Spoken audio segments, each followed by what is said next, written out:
Hello दोस्तों, जैसा कि आपको पता है कि आज धनतेरस है और भारत सरकार ने प्रत्येक साल धन्वंतरी दिवस अर्थात आयुर्वेद आयुर्वेदा डे जो मनाने का निर्णय लिया था 2016 में। तो हम ये जानने का प्रयास करेंगे मित्रों कि ये धन्वंतरी दिवस अर्थात जो आयुर्वेदा डे है वो मनाने के पीछे का उद्देश्य क्या है। दोस्तों, एक बात मैं बताना चाहता हूं आप लोगों को कि दुनिया में एक चीज ध्यान रखिएगा आप लोग कि दुनिया में जितने भी देश हैं, अपनी संस्कृति को जिसने छोड़ा है उसका अस्तित्व समाप्त हो गया है। दुनिया के इतिहास में अगर उसकी सभ्यता को अगर ध्यान रखिएगा, यानी दुनिया की जो प्राचीनतम सभ्यता है उसके अगर ध्यान दीजिएगा तो आपको ये प्रतीत होगा कि जो भी देश अपनी सभ्यता को सहेजने का प्रयास किया है उसका अस्तित्व बरकरार रहा है। मैं एग्जाम्पल देता हूं, अगर इतिहास के छात्र होंगे तो मेरी बातों से काफी हद तक सहमत होंगे, क्योंकि यूरोप के जो कल्चर थी उसको पूरी तरह से मॉडर्नाइज किया गया, यानी कि उसका अपना पुराना अस्तित्व समाप्त हो चुका है। उसका जो वर्तमान का अस्तित्व है वो पिछले 1000 साल के बाद का डेवलप का आधार बना है। और मेसोपोटामिया की सभ्यता को लीजिएगा तो मेसोपोटामिया की सभ्यता, उसी में बेबीलोनिया की सभ्यता थी, वो सब समाप्त हुआ। उसका रीजन है कि वहां के लोगों ने अपनी संस्कृति को बिल्कुल दरकिनार कर दिया। उसी प्रकार से इजिप्ट की सभ्यता लीजिए अगर आप, यानी कि जो मिस्र की सभ्यता है उसका भी वही हाल हुआ। इसको देखते हुए भारत सरकार ने अपनी विरासत को और ज्यादा लोगों तक सहेजने के लिए धन्वंतरी दिवस मनाने का निर्णय लिया 2016 में। अब दोस्तों, उसी के संदर्भ में हम ये बात करेंगे। जो धनतेरस है हमारे भारतीय समाज में जो पर्व है दीपावली, उससे 2 दिन पहले धनतेरस का मनाया जाता है। हम देखते हैं उसके बारे में कि वो होता क्या है, आखिर संस्कृति का क्या आधार है। तो मित्रों, इसी के संदर्भ में हम ये बात किया। दरअसल आयुर्वेद के संदर्भ में ये मुद्दा आता है। अब हम चलते हैं आगे कि ये है क्या बेसिकली। देखिए, धन्वंतरी जयंती क्या है। देखिए, आश्विन महीने के 13वें चंद्र दिवस पर, आश्विन महीना यानी कि आश्विन का जो महीना है भारतीय सोसाइटी में, वो आश्विन महीने के 13वें चंद्र दिवस पर, यानी कि जो इजोरिया और अनहरिया बोलते हैं ना, तो अनहरिया इजोरिया के 13वें अवसर पे जो अमावस्या का समय आता है उससे 2 दिन पहले 13वें दिन है ना, धन्वंतरी दिवस मनाई जाती है। धन्वंतरी, भगवान धन्वंतरी आयुर्वेदिक चिकित्सा के देवता माने जाते हैं। भगवान जो धन्वंतरी हैं, ये देखिए यही भगवान है ना, इन्हीं का आधार है, आयुर्वेदा में इसकी चर्चा है ना। इन्हें आयुर्वेद के देवता माने जाते हैं, जो हाथ में है ना अमूरुथा कलशम और आयुर्वेदिक पाठ लेकर उभरे थे। देखिए, ये अमरुधा कलशम है, कलश है ना, और ये आयुर्वेद लेके उभरे थे, है ना। उनकी प्रकटीकरण जो है ये दोनों चीजों के साथ हुआ है। देखिए, ये कलश है, यहाँ पर देखिए ये कलश है और ये आयुर्वेद का पुस्तक है। तो इसी के संदर्भ में ये मनाया जाता है। पुराण और वेदों में भगवान धन्वंतरी को देवताओं का वैद्य बताया गया है। वैद्य मतलब जो वर्तमान का डॉक्टर है, ठीक है, ये बताया गया है। मित्रों, आगे चलते हैं हम लोग। देखिए, हिंदू पौराणिक कथाओं के अनुसार समुद्र मंथन के दौरान भगवान धन्वंतरी देवों और असुरों के सामने प्रकट हुए थे।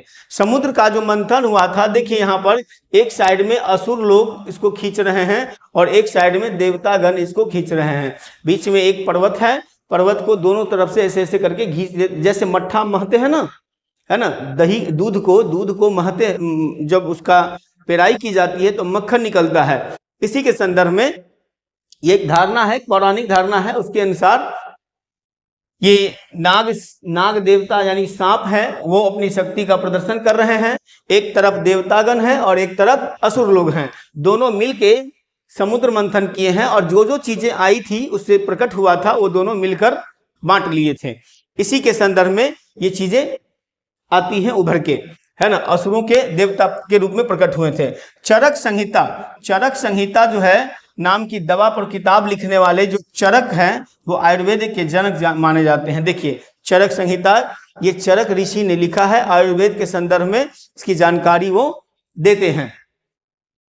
जो दवाओं का निवारण, दवाओं का इसमें पुस्तक में उन दवाओं का निवारण विवरण दिया गया है जो कई बीमारियों को ठीक कर सकती है। हमारे देश में जो हमारी आयुर्वेदा है, आयुर्वेदा भारतीय विरासत मानी जाती है, सांस्कृतिक विरासत मानी जाती है। और आपको मालूम है आज इंग्लिश में कहते हैं हेल्थ इज वेल्थ। तो हेल्थ इज वेल्थ मतलब स्वास्थ्य ही धन है। धन वो नहीं है जो आप सोचते हैं, धन वो है जो आपका अपना है। अपना क्या है? आपका शरीर है। आपका शरीर ही दोस्तों आपका धन है, और शरीर नहीं है तो धन का कोई अस्तित्व नहीं है। इसीलिए स्वस्थ होने पर विशेष फोकस करने की जरूरत पड़ती है। तो इसी के संदर्भ में ये चीजें उभर कर आती है। क्या? धन्वंतरि दिवस। सरकार का उद्देश्य है अपने संस्कृति परंपराओं से रूबरू कराना समाज को, और अपने हेल्थ के प्रति कॉन्शियस हमारी प्राचीनता में जो थी वो आज भी बना रहे, और इसी के लिए उन्होंने आगे इस पर काम करना शुरू किया था। अब दोस्तों आगे हम चलते हैं। देखिए आयुर्वेद में अनेक प्रकार के दृष्टिकोण अपनाया जाता है, ठीक है। इसका समग्र दृष्टिकोण 21वीं सदी में ज्यादा प्रचलित होने लगे, ऐसा कहना बड़ी मुश्किल है, क्योंकि प्राचीन काल से आयुर्वेद का आधार सबसे मजबूत रहा है। धीरे धीरे जो अंग्रेजी दवा है या मेडिसिन है उसने आयुर्वेदा को समाप्त करने के दौर में गुजर रहा है, अभी भी रहा है। सरकार का प्रयास है कि उसको पुनर्जीवित किया जाए। यह उपचार प्रणाली कैसे काम करती है उसको देखिए। यह उपचार प्रणाली शरीर, मन और आत्मा के बीच संतुलन बनाए रखकर बीमारियों की रोकथाम को बढ़ावा देती है। क्या करती है? शरीर है ना, इसके साथ मन और आत्मा है ना, इसके बीच संतुलन बनाती है। आयुर्वेदिक जो दवाई है ये क्या करती है? सबके बीच संतुलन बनाती है, और संतुलन बनाकर ये शरीर को स्वस्थ रखने का काम करता है। देखिए सारे आयुर्वेद, आपके घर में जो किचन है ना, किचन में जितने भी वस्तु हैं सब आयुर्वेदिक दवा से भरा हुआ है, आयुर्वेदिक गुणों से भरा हुआ है, ठीक है। सवाल है कि किसकी मात्रा कब किस मौसम में कितना क्या चीज खाना चाहिए, ये बहुत मायने रखता है। धन्वंतरि दिवस मनाने का उद्देश्य यही है, लोगों को रूबरू कराना। आयुर्वेदिक उपचार 5 तत्वों या दोषों को संतुलित करने पर केंद्रित है। 5 तत्व या दोषों को संतुलित करने पर केंद्रित है आयुर्वेदिक दवाई। इसके बाद ये आता है यहाँ पे, आयुष मंत्रालय ने 28 अक्टूबर 2016 को, आयुष मिनिस्ट्री ऑफ आयुष ने 28 अक्टूबर 2016 को राष्ट्रीय आयुर्वेदिक दिवस मनाने की घोषणा की। राष्ट्रीय आयुर्वेद दिवस मनाने की घोषणा थी। दरअसल 2016 में जब इसकी शुरुआत की गई तो थीम क्या था दोस्तों? इसका थीम था मधुमेह की रोकथाम और नियंत्रण के लिए आयुर्वेद। आज के डेट में डायबिटीज जो है बहुत बड़ी समस्या बन के उभरी है। डायबिटीज पे कंट्रोल अंग्रेजी दवा से संभव नहीं है, ये वैज्ञानिक भी मानते हैं। आयुर्वेदिक दवा जो है इसका एक सब्स्टिट्यूट के रूप में उभर सकता है। ये अंग्रेजी दवा के जो जानकार है या साइंटिस्ट हैं वो भी इस बात को मानते हैं, क्योंकि जब इंसुलिन है, इंसुलिन का परमानेंट इलाज अंग्रेजी दवा नहीं है। इंसुलिन जो स्रावित की जाती है उसका आधार दवाई देता है, और वो इंसुलिन को स्रावित करता है, यानी कि बहिर्गत करता है। लेकिन आयुर्वेद दवा जो है उसका मधुमेह यानी डायबिटीज का परमानेंट सॉल्यूशन है, और इस पे काम करने की जरूरत है। इस दिवस को मनाने का उद्देश्य है कि लोगों का अधिक से अधिक आयुर्वेदा में इंटरेस्ट हो, और इंटरेस्ट का परिणाम होगा कि इस तरफ जो है रिसर्च बढ़ेगा तो अपनी प्राचीन संप्रदाय भी आगे बढ़ेगी, और इसके साथ साथ जो हमारी विरासत है उसके द्वारा लोगों के स्वास्थ्य को अच्छे से देखभाल किया जा सकता है। दोस्तों आगे हम देखते हैं, इस वर्ष जो है 2023 में 10 नवंबर 2023 को 8वें आयुर्वेद दिवस मनाने का निर्णय लिया। इसमें हर दिन सभी के लिए आयुर्वेद, ये थीम रखा गया है इस बार का। जो एग्जाम में बैठने वाले छात्र एवं छात्रा है, बिहार दरोगा, बिहार टीचर, बीपीएससी, यूपीएससी इत्यादि, उनको ये ध्यान रखने की जरूरत है मित्रों। इसका उद्देश्य क्या है, मतलब इस बार का जो थीम है वो हर दिन सभी के लिए आयुर्वेद, हर दिन सभी के लिए आयुर्वेद, ये थीम पर आधारित इस बार का धन्वंतरि दिवस का आधार निर्मित किया गया है। क्या है, हर दिन सभी के लिए आयुर्वेद। लगभग 100 देशों में अंतर्राष्ट्रीय स्तर पर इसको मनाया जाएगा, ऐसा व्यवस्था किया गया इस बार। क्योंकि अपनी विरासत को दुनिया के सामने में जब तक दिखाइएगा नहीं, दुनिया मानेगी नहीं। दुनिया की एक डिमेरिट है, जो पश्चिमी इंटेलेक्चुअल हेजेमोनी है, यानी पश्चिमी जो वैचारिक वर्चस्व है ना, जो शैक्षणिक वर्चस्व है, उसको लगता है अपनीच भगवान है। मतलब हम जो सोचते हैं, हम जो रिसर्च कर रहे हैं, वही सबसे उत्तम है, बाकी बेकार है। ये विचारधारा को पलटने के लिए या उनको ये बताने के लिए कि आपकी अंग्रेजी दवाई कितना हार्मफुल है बॉडी के लिए और हमारी आयुर्वेदिक दवाई बॉडी के लिए हार्मफुल न के बराबर है, तो इसके लिए ही ये सब प्रोग्राम आगे बढ़ाया जाता है। आगे बढ़ते हैं हम लोग। देखिए, 8वें अंतर्राष्ट्रीय जो आयुर्वेद दिवस है, 8वें अंतर्राष्ट्रीय आयुर्वेद 2023 का उत्सव का विषय एक स्वास्थ्य के लिए आयुर्वेद। क्या है, एक स्वास्थ्य के लिए आयुर्वेद। इस बार का है एक स्वास्थ्य के लिए आयुर्वेद, है ना, जिसकी टैगलाइन क्या है, हर दिन सभी के लिए आयुर्वेद।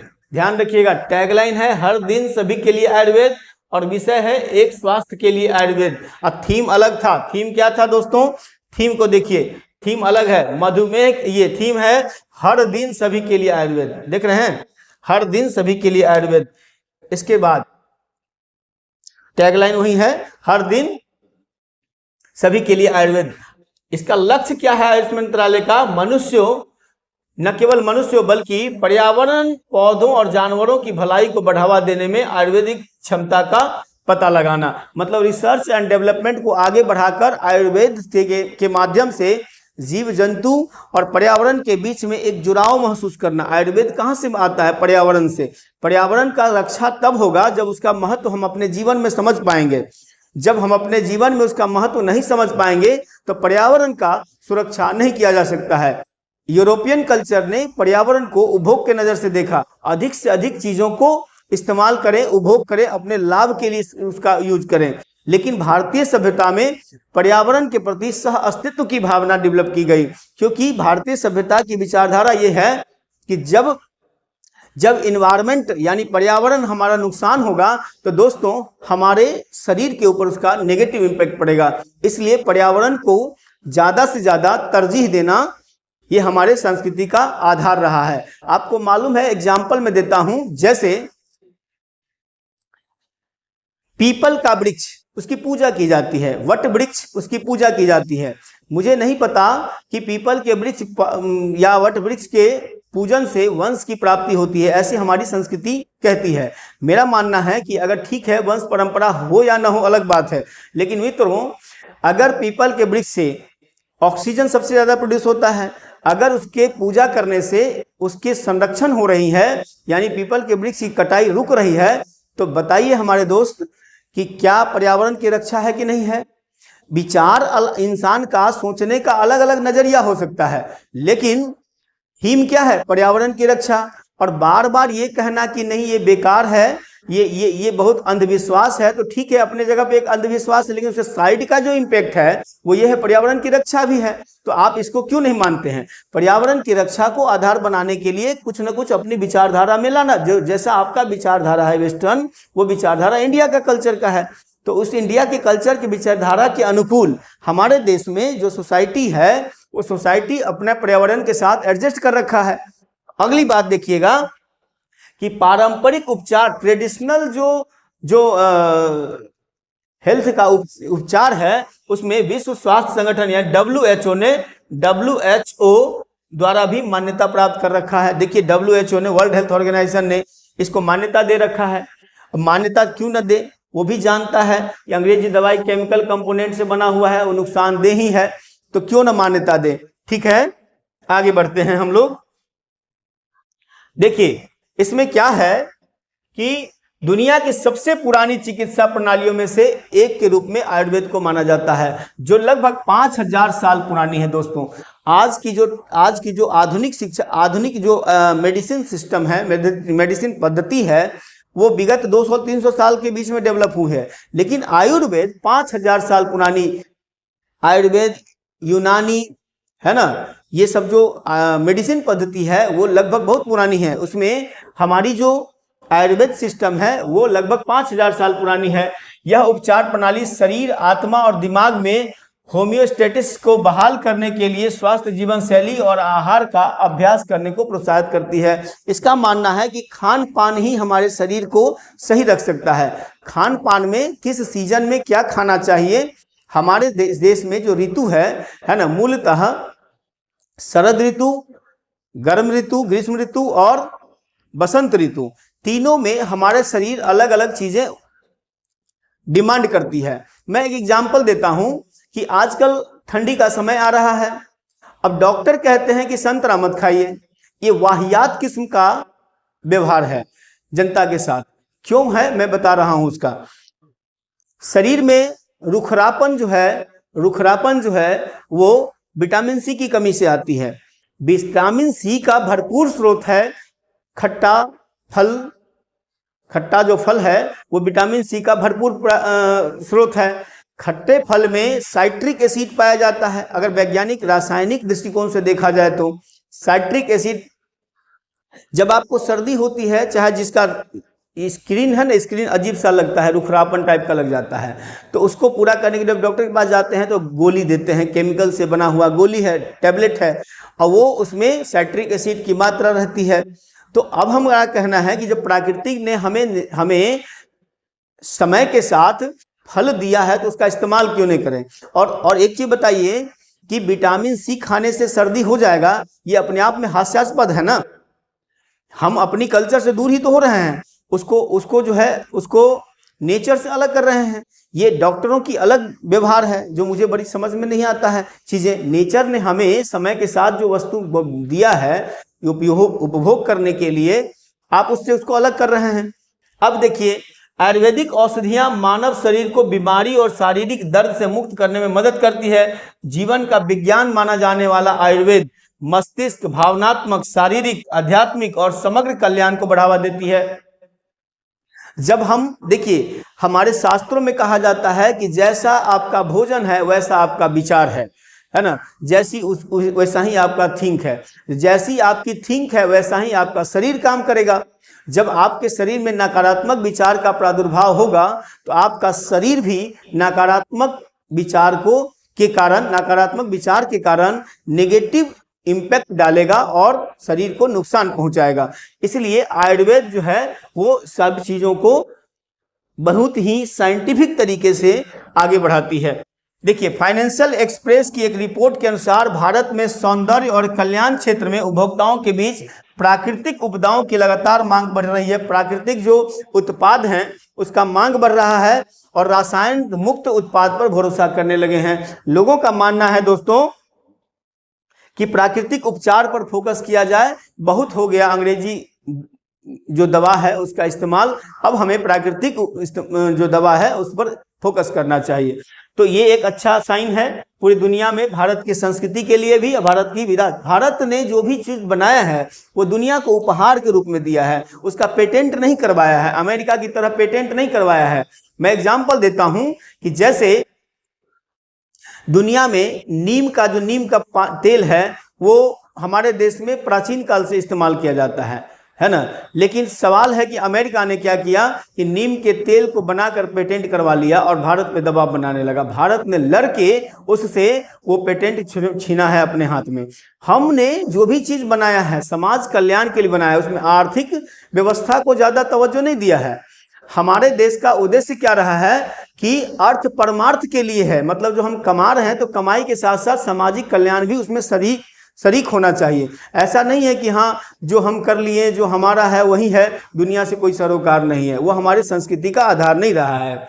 इसी के संदर्भ में आप यहाँ देखिए, भारत में आयुष क्षेत्र की संभावना और चुनौती नामक रिपोर्ट जारी किया गया 2022 में, और इसमें यह बताया गया कि इसका जो बाजार है आयुर्वेद का वो बढ़कर 23.3 बिलियन डॉलर तक पहुंचने की उम्मीद है। 23.3 बिलियन डॉलर, ध्यान रखिएगा, बिलियन डॉलर पहुंचने की उम्मीद है। फाइनेंशियल एक्सप्रेस के अनुसार जो एक रिपोर्ट संस्था है वो कह रही है कि आयुर्वेद बाजार भारत में 21 से 26 के बीच लगभग 15% CAGR के साथ बढ़ रहा है, यानी कि ग्रोथ रेट इसका 15% प्रत्येक एनुअल हो रहा है ना। कोविड-19 ने भारतीयों में FMCG उत्पाद और जड़ी बूटी की खुराक की मांग बढ़ा दी है, और इसका परिणाम हुआ है कि यूरोप, संयुक्त राज्य अमेरिका एवं अन्य यूरोपियन कंट्री जो है हर्बल उत्पाद की तरफ उन्मुख हो रहे हैं। उन्मुख हो रहे हैं मतलब डिमांड बढ़ रहा है।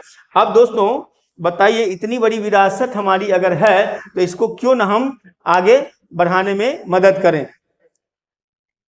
जब आयुष मंत्रालय इस पे काम कर रही है तो फिर हमें क्या दिक्कत है, हमें तो और अच्छी बात है, उस पर ध्यान रखने की जरूरत है। तो मित्रों, मेरा कहने का मतलब ये है, धन्वंतरि दिवस पे जो वीडियो हमारा ये आप लोगों के पास पहुंच रहा है उसका मेन उद्देश्य क्या है। आयुर्वेदा स्वास्थ्य के लिए बहुत ही बेहतरीन है। इसको ध्यान रखने के लिए सरकार ने एक अवेयरनेस क्रिएट करने के लिए इस व्यवस्था को आगे बढ़ाने पर काम कर रही है, और उसका उद्देश्य है लोग अवेयर हो, अपने संस्कृति, अपने व्यवस्था, आयुर्वेद के महत्व को समझे और देश में अपनी स्वस्थ देश का, यानी कि हमारा हेल्दी कंट्री होगा कब, जब हमारा लोग हेल्दी होगा, स्वस्थ होंगे। अगर हमारा देश ही बीमार होगा, अर्थात हमारे लोग ही बीमार होंगे, तो हम एक समृद्ध विरासत और समृद्ध देश की जो पूंजी होती है, भारत, वहाँ के लोग होते हैं, जब वहीं स्वस्थ नहीं रहेंगे तो समृद्धि का तो आधार ही नहीं है। तो दोस्तों, इसी प्रकार का वीडियो हम आपसे शेयर करते रहेंगे। आशा करता हूं कि आप हमारी इन बातों को अधिक से अधिक लोगों तक पहुंचाएं। लोगों को अवेयरनेस करने में यूट्यूब एक बहुत बड़ा माध्यम है, इसके माध्यम से हम भी आपसे जुड़ रहे हैं। तो ठीक है दोस्तों, नमस्कार।